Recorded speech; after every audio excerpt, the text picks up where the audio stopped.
আমার কাছে বড় পর্দা, ছোট পর্দা আলাদা করে কোনো পর্দা বোধহয় ওরকম নেই। আমার মনে হয় লেগে থাকতে হবে এবং আমাদের সবচেয়ে বড় শক্তি হচ্ছে আমাদের দর্শক। দর্শকের কাছে যদি আমাদের যোগাযোগটা, তাদের সঙ্গে যদি আমাদের যোগাযোগ আমরা আগের মতো করে তৈরি করতে পারি, দর্শক যদি আবার আমাদের কনটেন্ট দেখে রেসপন্ড করেন, তাহলে মনে হয় আস্তে, আস্তে অ্যালগরিদম থেকে শুরু করে স্পন্সর আরও অন্যান্য যা, যা ঝামেলা আছে সেগুলো তো অনেক কিছুর সঙ্গে রাজনৈতিক, সামাজিক অনেক কিছু জড়িয়ে আছে।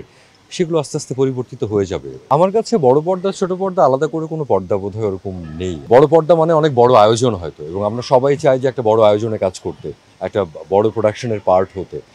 সেটা নিশ্চয়ই চাই। আমি আলাদা করে ছোট পর্দা, মাঝারি পর্দা, বড় পর্দা এমন কিছু করি না, এখন পর্যন্ত করছি না। দেখা যাবে হয়তো খুব তাড়াতাড়ি। হ্যাঁ, কথা চলছে। আগের কিছু কাজ মুক্তির অপেক্ষায় আছে, দেখা যাক।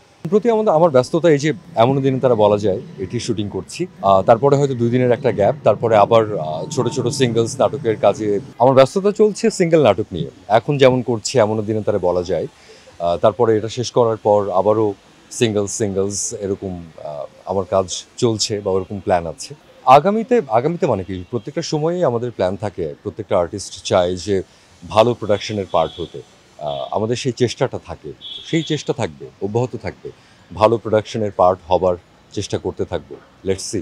Tausif is brilliant. তৌসিফ এতদিন ধরে কাজ করছে এবং ওর যে সম্পৃক্ততা দর্শকের সঙ্গে সরাসরি, যে ভালোবাসা এবং যে যোগাযোগ, এবং ও বিভিন্ন ধরনের ক্যারেক্টার্স করে এসছে এবং he is good at in every characters, যে ধরনের করুকই না কেন। আমরা একসঙ্গে কাজ করছি ফর দ্য ফার্স্ট টাইম এবং আমাদের আমাদের বন্ডিং বলি, জেল বলি বা ক্যারেক্টার, আমরা দুজন বন্ধু সেখানে বলি, আমি তো অনেক এনজয় করছি, আমি ভীষণ এনজয় করছি তো